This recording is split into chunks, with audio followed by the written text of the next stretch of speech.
Bonjour à tous et à toutes, à celles et ceux qui m'écoutent, aujourd'hui je vais aborder le sujet de la peine de mort. Est-ce qu'il faut la rétablir en France? Je vais donner des arguments philosophiques en faveur de son rétablissement. Donc comment est-ce que je vais procéder? Dans un premier temps, je vais présenter l'état actuel de la France vis-à-vis de la peine de mort. Dans un second temps, je vais présenter l'argument principal en faveur de son rétablissement. Et dans un dernier temps, je vais répondre aux objections les plus courantes contre son rétablissement. Alors pour commencer, l'état actuel de la France vis-à-vis de la peine de mort. Il faut savoir qu'en 1981, le projet de loi de Robert Badinter sur l'abolition de la peine de mort est adopté par l'Assemblée nationale. 363 voix sont pour l'abolition de la peine de mort et 117 s'y opposent. Donc le projet de loi de Robert Badinter, ministre de la Justice sous Mitterrand, est adopté en septembre 1981. En 2007, la France entérine cette abolition en l'inscrivant dans sa constitution. On a l'article 66-1 qui dit que nul ne peut être condamné à mort. Ensuite, la France a ratifié des textes internationaux sur le sujet de la peine de mort. Par exemple, le protocole numéro 6 de la Convention européenne des droits de l'homme. Qu'est-ce que ça implique? Ça implique que même si la France arrivait à modifier sa constitution et qu'elle rétablissait la peine de mort, elle pourrait être condamnée sur le plan international. Et aujourd'hui, beaucoup de Français sont favorables à son rétablissement. En 2020, on a des chiffres comme 55% des Français pour le rétablissement de la peine de mort, alors que Robert Badinter est entré au Panthéon le 9 octobre dernier. Maintenant, mon argument principal en faveur du rétablissement de la peine de mort, c'est que, prémisse 1, l'État a le pouvoir et le devoir d'infliger aux criminels la sanction qu'ils méritent. Prémisse 2, certains criminels méritent la peine de mort. Conclusion, l'État a le pouvoir et le devoir d'infliger la peine de mort aux criminels qui le méritent, par 1 et 2. Donc, je vais commencer par la première prémisse. L'État a le pouvoir et le devoir d'infliger aux criminels la sanction qu'ils méritent. Déjà, c'est une prémisse qui est difficile à nier, puisqu'elle mènerait aussi à interdire la prison pour les criminels qui le méritent. En effet, si je dis que certains criminels méritent d'aller en prison, mais que l'État n'a pas le pouvoir d'infliger aux criminels la sanction qu'ils méritent, alors je ne peux pas dire que l'État a le pouvoir d'infliger la prison aux criminels qui le méritent. Donc ça serait un refus, le refus de cette prémisse serait désastreux. Ensuite, la punition, elle est légitime parce que l'homme agit par choix, il est responsable de ses actes. Ce n'est pas un animal qui agit par pulsion. Et troisièmement, c'est l'État qui doit détenir le monopole de la justice et de la légitime punition pour pas que la société sombre dans l'anarchie, la vengeance privée et la violence disproportionnée. Chacun pourrait se faire son propre juge, on pourrait se provoquer en duel comme avant Richelieu, et c'est pour ça que c'est à l'État de détenir ce pouvoir, afin que tout soit centré sur lui et qu'il n'y ait pas la vie et la mort entre les mains des simples civils. Ensuite, la prémisse 2, certains criminels méritent la peine de mort. Ça repose simplement sur le principe de proportionnalité. Premièrement, plus un crime est grave, plus la punition doit être sévère.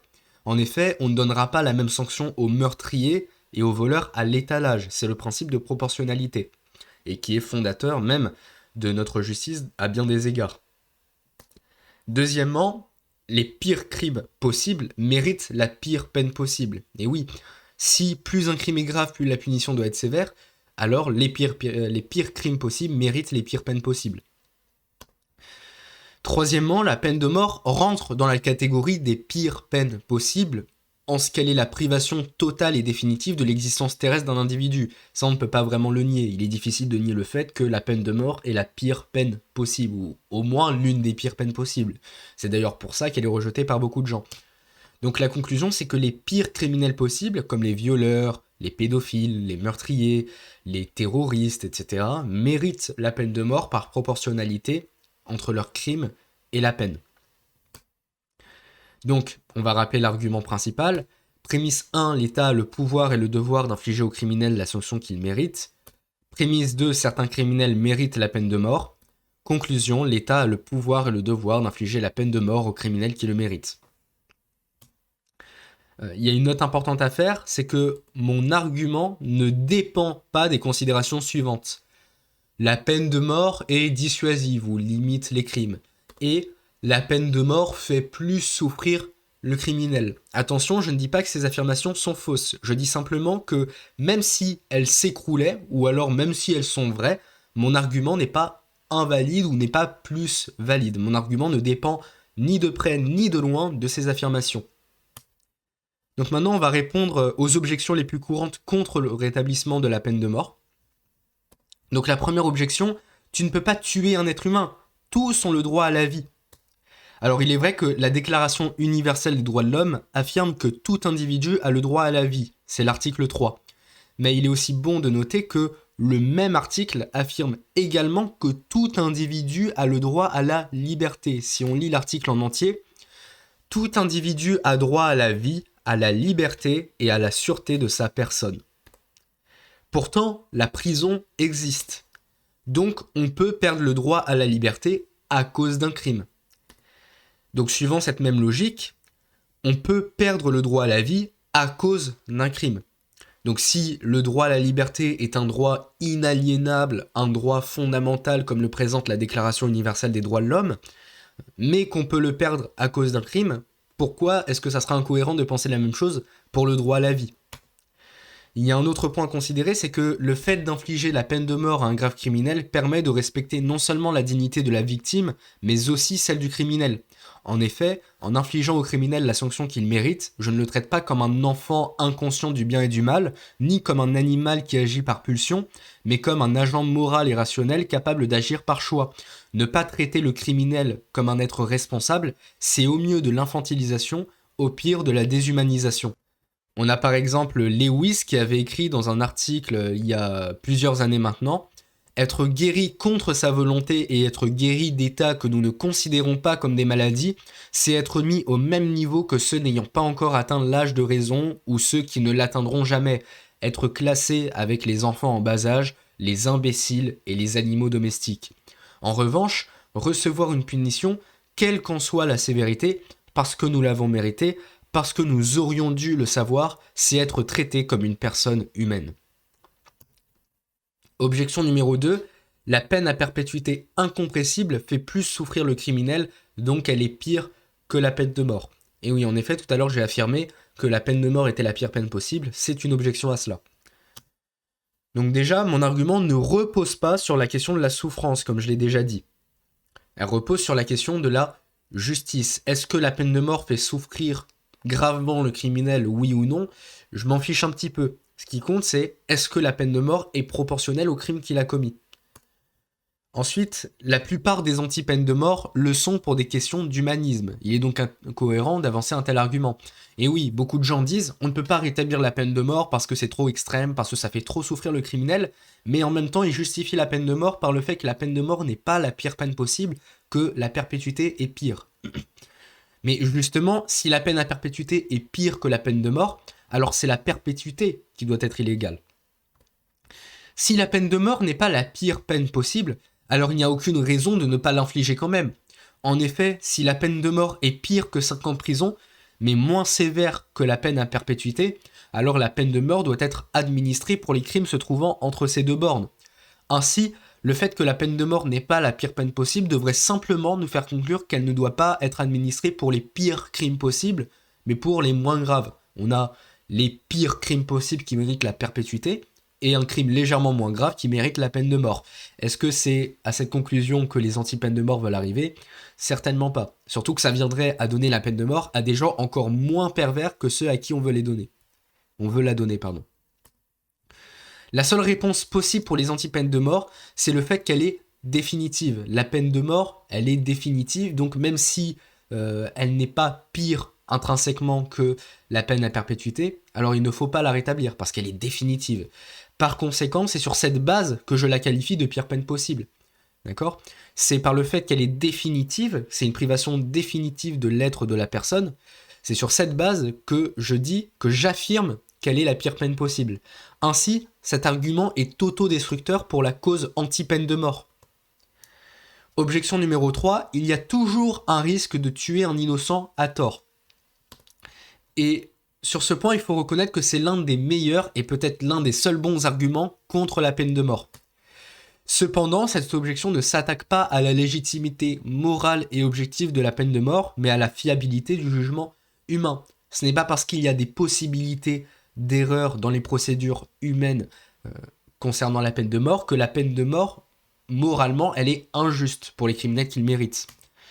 Puisqu'il est immoral d'éliminer intentionnellement un être humain innocent, alors cela nous impose de sécuriser les procédures judiciaires et non d'abolir la peine de mort pour ceux dont la culpabilité est certaine. La mise à mort du méchant ne devrait être interdite que lorsqu'elle risque de mettre en danger les innocents. Ce risque disparaît lorsque la distinction entre le coupable et l'innocent est manifeste. L'erreur judiciaire est possible dans toutes les peines, même à perpétuité, aka la pire peine possible. Donc, si une personne est condamnée à perpétuité, qu'elle meurt en prison, et qu'après on se rend compte qu'on s'est trompé, est-ce qu'on va dire, il faut abolir la peine à perpétuité parce qu'il y a un risque d'erreur judiciaire? Certainement pas. Si on est capable d'enfermer quelqu'un en ayant une assurance de sa culpabilité, on est aussi capable de le faire pour la peine de mort. Et il est aussi bon de noter qu'il y aura beaucoup moins de risques avec les technologies dont nous disposons actuellement. Objection 4, la peine de mort, c'est de la vengeance. Alors avant de considérer la vengeance comme péjorative, il faut la définir. D'après le Larousse, elle est l'acte de procurer réparation d'une offense, d'un préjudice en punissant l'auteur.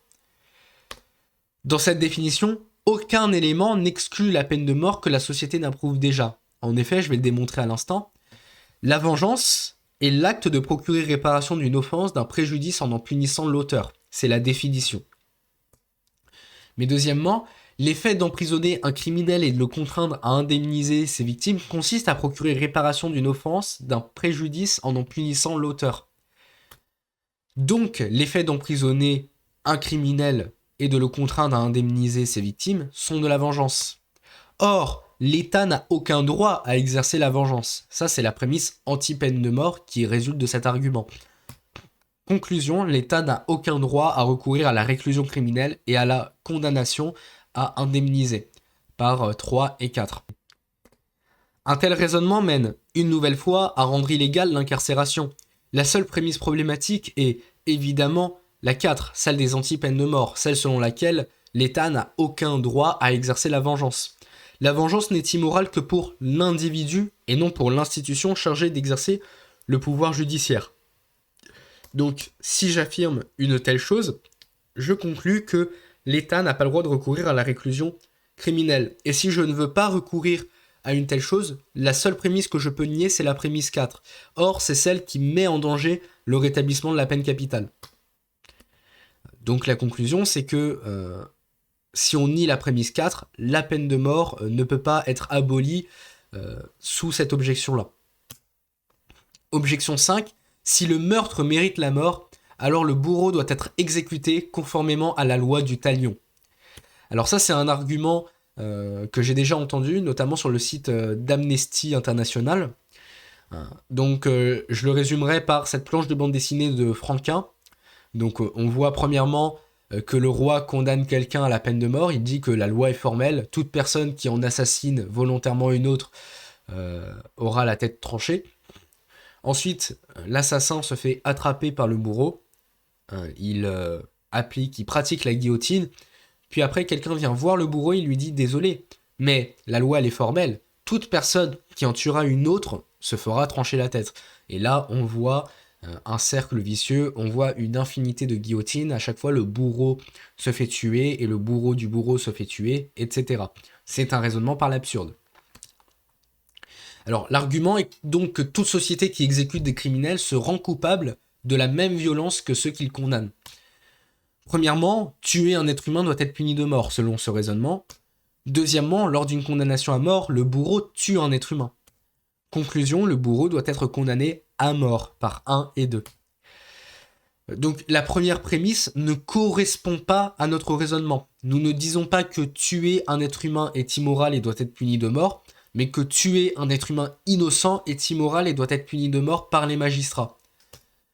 Et je précise par les magistrats pour pas qu'on tombe dans la peine de mort appliquée par des civils lambda. Ça n'aurait aucun sens. Un pédophile, un violeur, un meurtrier n'est pas innocent. Le bourreau, lui, conserve son état d'innocence puisque l'être humain qu'il a tué sous l'autorité de l'État n'est pas un innocent. Je vais donner l'analogie de la séquestration. Déjà, la réclusion criminelle, d'après le ministère de l'Intérieur, c'est une peine privative de liberté encourue en matière criminelle.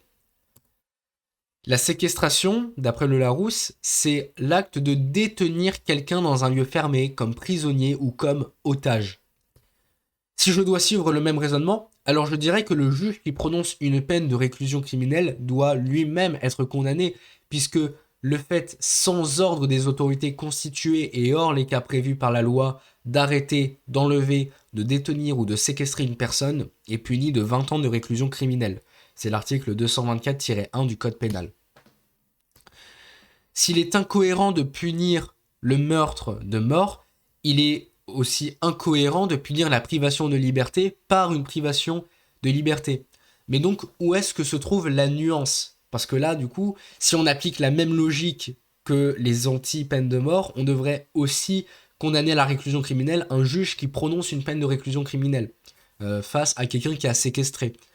Donc, où est-ce qu'elle se trouve, la différence, où est-ce que se trouve la nuance ? Elle se trouve dans la formulation du code pénal, le fait sans ordre des autorités constituées et hors les cas prévus par la loi de détenir, blablabla.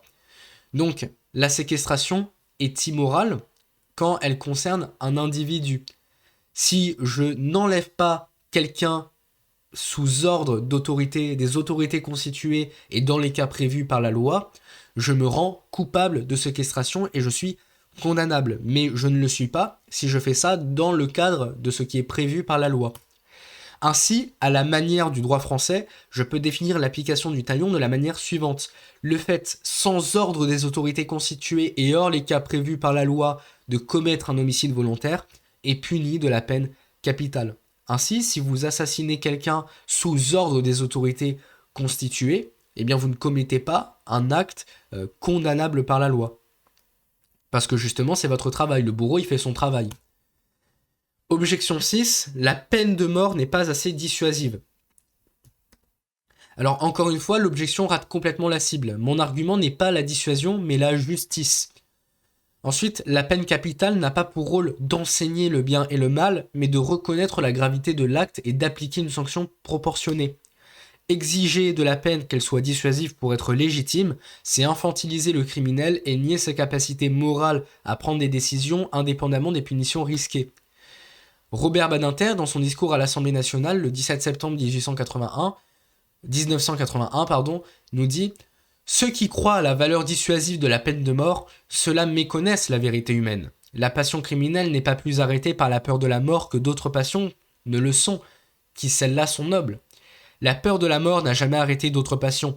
Et si la peine de mort arrêtait les hommes, vous n'auriez pas, à la minute où nous sommes, les grands soldats, les grands sportifs. Nous les admirons, mais ils n'hésitent pas devant la mort. D'autres, emportés, n'hésitent pas non plus. Seul pour la peine de mort, on invente l'idée que la peur de la mort retient l'homme dans ses passions extrêmes. Ce n'est pas exact. Donc, il donne l'analogie du brave soldat. Robert Badinter affirme que, de la même manière que la peur de la mort n'arrête pas un brave soldat, la peur de la mort n'arrête pas non plus les criminels. Cependant, l'acte du soldat devient d'autant plus brave et héroïque quand on sait qu'il est parti se battre malgré la peur de la mort. De la même manière, le criminel est d'autant plus responsable et coupable en tant que sa décision de toucher un enfant ou de tuer quelqu'un a pesé plus lourd que l'instinct naturel de survie. Cela révèle l'intensité de la volonté de faire le mal, de transgresser la loi, ce qui rend le criminel encore plus coupable et la peine de mort encore plus légitime. L'abstention de commettre un crime devrait peser plus lourd avec ou sans la sanction sur la balance, faisant du facteur sanction une futilité, puisqu'elle ne devrait même pas avoir à agir en tant qu'effet dissuasif en raison de la conscience humaine naturelle. Un crime atroce comme le viol, même s'il n'était pas du tout condamné par la loi, même s'il n'était pas du tout illégal, il serait quand même juste de punir la personne à mort, parce que par sa conscience naturelle, elle aurait dû savoir que c'est mal. Elle n'aurait pas dû avoir besoin de la loi. Ensuite, l'affirmation en elle-même est douteuse. Certaines études économétriques concluent que la peine capitale possède un puissant effet dissuasif puisque chaque exécution permettrait d'éviter environ 18 homicides. D'autres études affirment simplement qu'il n'est pas réellement possible de déterminer la véracité de cette affirmation. Il va aussi de soi que si un système judiciaire prononce de nombreuses condamnations à mort sans jamais les exécuter, l'effet dissuasif s'affaiblit. ce qui est logique et qui peut fausser les chiffres. Donc la peine de mort doit réellement être appliquée et non simplement prononcée. La peur naturelle de la mort est nécessairement plus dissuasive que la perspective d'une peine de prison avec repas, télévision. La peine de mort augmente le prix du meurtre dans le calcul du pour et du contre. Objection numéro 7, tu te dis contre l'avortement, mais tu soutiens la peine de mort, sale hypocrite. Ce n'est pas incohérent puisque s'opposer à l'avortement, c'est affirmer qu'il est immoral d'éliminer intentionnellement un être humain innocent. Être pour la peine de mort, c'est affirmer que les criminels méritent une punition, que leur punition doit être à la hauteur de leur crime, et que parfois seule la mort peut être à la hauteur d'un crime. S'opposer à l'avortement et approuver la peine de mort n'est pas incohérent. Approuver la mise à mort d'un enfant prénatal et s'indigner de l'exécution d'un pédophile l'est. 8e et dernière objection, aime ton prochain. En effet, il y en a beaucoup qui vont vous dire, puisque tu es chrétien, tu ne peux pas être pour la peine de mort parce que tu dois aimer ton prochain. Puisque je suis chrétien, je m'oppose à la peine de mort parce que je dois aimer mon prochain. Alors déjà, il faut savoir que Dieu n'est pas contre la peine de mort. Au contraire, il la commande dès l'établissement de l'alliance noaïque. Il affirme en Genèse chapitre 9, « Celui qui répandra le sang de l'homme, par l'homme son sang sera répandu, car Dieu a fait l'homme à son image. » Et on ne peut pas dire que c'est la loi mosaïque, que ça a été aboli, etc. Parce que déjà Noé n'était pas sous la loi mosaïque. C'était avant la loi mosaïque, ça. Et aussi parce que la raison donnée, c'est car Dieu a fait l'homme à son image. Donc c'est quelque chose d'immuable. Ce n'est pas circonstanciel. Ensuite, quand Jésus-Christ parle d'aimer son prochain, il parle sur le plan personnel. Cela dit, la justice doit être appliquée par l'État. Beaucoup aiment voir Dieu comme un être bisounours en oubliant le fait qu'il est un être parfaitement juste. Le fait que Dieu est amour ne doit pas nous faire avoir honte de dire qu'il y a certaines personnes qui sont des abominations qui ne devraient plus exister à ses yeux. Dieu a conféré à l'État l'autorité, le pouvoir de neutraliser les malfaiteurs, le pouvoir du glaive. On peut lire dans l'Épître aux Romains, chapitre 13, versets 2 à 4, « C'est pourquoi celui qui résiste à la puissance résiste à l'ordonnance de Dieu, et ceux qui résistent attireront la condamnation sur eux-mêmes. Car les gouvernants ne sont pas une terreur pour les bonnes œuvres, mais pour les mauvaises. Veux-tu donc ne point craindre le pouvoir ? Fais le bien, et tu recevras d'eux la louange, car il est le ministre de Dieu pour ton bien. Mais si tu fais le mal, crains, car il ne porte point l'épée en vain, parce qu'il est ministre de Dieu, pour faire justice en punissant celui qui fait le mal. » Voilà. Il ne porte point l'épée en vain. On ne fait pas des caresses avec une épée. Ensuite, la confession de foi baptiste de Londres de 1689 nous dit « Dieu, le suprême Seigneur et Roi de tout le monde, a établi sous son autorité des magistrats ayant autorité sur les citoyens pour sa propre gloire et pour le bien public. À cet effet, il leur a donné le pouvoir du glaive pour la protection et l'encouragement des gens de bien et pour le châtiment des malfaiteurs. » Donc la peine capitale est commandée dans les 5 livres du Pentateuque, de la Torah, les livres de la loi dans la Bible. Donc je vous donne un verset par livre, c'est une liste non exhaustive bien évidemment. Donc nous avons terminé avec cette présentation, donc la conclusion c'est que la position pro-peine de mort est une position visant à tenir compte des principes de justice que notre société accepte déjà. Et la position adverse ne répond pas à l'argument central en faveur de la peine capitale et mènerait à des absurdités judiciaires si on la poussait à son paroxysme, comme supprimer la prison. Donc voilà, j'ai terminé cette présentation, j'espère que c'est clair pour vous et que ça vous aura intéressé.